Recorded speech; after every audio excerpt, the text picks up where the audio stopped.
Hello అండి, welcome to our channel. ఈరోజు వీడియోలో నేను మైదా పిండి పంచదార వాడకుండా చాలా హెల్తీగా చాక్లెట్ కేక్ని ప్రిపేర్ చేశానండి. కేక్ కూడా చాలా సాఫ్ట్గా బాగా వచ్చింది.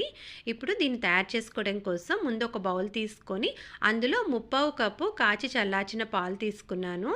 ఇందులో 1/2 కప్పు బెల్లం పొడి తీసుకున్నానండి. బెల్లం పొడి లేకపోతే మామూలు గట్టిగా ఉండే బెల్లాన్ని సన్నగా తురుముకొని ఒక స్పూన్ వాటర్ వేసుకొని కరిగిన తర్వాత వడకట్టి తీసుకోండి.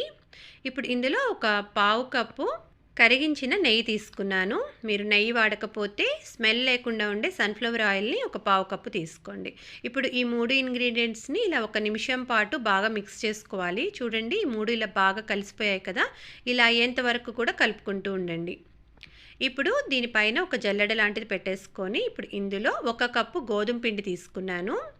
2 స్పూన్లు కోకో పౌడర్ తీసుకున్నానండి చాక్లెట్ ఫ్లేవర్ కోసం. 1 స్పూను బేకింగ్ పౌడర్, 1/2 స్పూన్ కన్నా కొంచెం తక్కువగా బేకింగ్ సోడా తీసుకున్నాను. ఇప్పుడు వీటన్నింటినీ కూడా జల్లించుకోవాలి. ఇలా జల్లించుకునేటప్పుడు అక్కడక్కడ ఎక్కడైనా ఉండల్లాగా అనిపించినట్లయితే ఇలా స్పూన్ తోటి ప్రెస్ చేయండి, సరిపోతుంది. మీ దగ్గర వెనిలా ఎసెన్స్ ఉంటే 1 స్పూన్ యాడ్ చేసుకోండి. నేనైతే ఇక్కడ ఒక 1/2 స్పూను యాలకల పొడి యాడ్ చేశాను మంచి ఫ్లేవర్ కోసం. ఇప్పుడు ఇవన్నీ వేసుకొని బాగా మిక్స్ చేసుకోవాలి. ఇలా కలుపుకునేటప్పుడు మీకు కొంచెం గట్టిగా అనిపించినట్లయితే, అంటే పాలు సరిపోలేదు అనిపిస్తే అవసరాన్ని బట్టి చూసుకొని స్పూన్ తోటి కొంచెం కొంచెంగా మిల్క్ యాడ్ చేసుకోండి. ఇలా చక్కగా కలుపుకున్న తర్వాత ఇప్పుడు దీన్ని మనం కేక్ టిన్లోకి తీసుకుంటున్నాను. ఇక్కడ నేను ఈ కేక్ టిన్ తీసుకున్నానండి.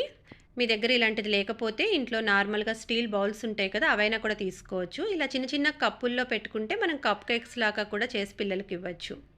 ఇప్పుడు ఈ బౌల్కి అడుగున ఇంకా సైడ్స్ ఆయిల్ తోటి ఇలా గ్రీస్ చేసుకుంటున్నానండి. తర్వాత బటర్ పేపర్ని ఆ బాటమ్ ఎంత ఉందో ఆ సైజుకి కట్ చేసి బటర్ పేపర్ అడుగున వేసుకున్నాను. దానిపైన కూడా కొంచెం ఆయిల్ తోటి గ్రీస్ చేసేసేయండి. తర్వాత మనం ప్రిపేర్ చేసి పెట్టుకున్న ఈ కేక్ బ్యాటర్ని అందులో వేసుకుంటున్నాను. ఇలా వేసుకొని నీట్గా స్ప్రెడ్ చేసుకున్న తర్వాత ఒక 2 సార్లు మనం ఇలా ట్యాప్ చేసినట్లయితే అడుగున ఏమీ ఎయిర్ బబుల్స్ లేకుండా ఉంటాయండి. ఈలోపు స్టవ్ ఆన్ చేసుకొని స్టవ్ మీద నార్మల్గా మనం ఇడ్లీకి ఎలా అయితే ప్రిపేర్ చేసుకుంటామో ఆ ఇడ్లీ పాత్ర పెట్టేసుకున్నాను. అడుగున ఒక 2 గ్లాసులు వాటర్ వేసుకున్నానండి. హై ఫ్లేమ్లో పెట్టుకొని వాటర్ని తెరలనివ్వండి. ఇప్పుడు దీనిపైన కొంచెం హోల్స్ ఉన్నటువంటి ఒక ప్లేట్ పెట్టాను. దానిపైన మనం ప్రిపేర్ చేసి పెట్టుకున్న కేక్ బౌల్ని పెట్టేశానండి.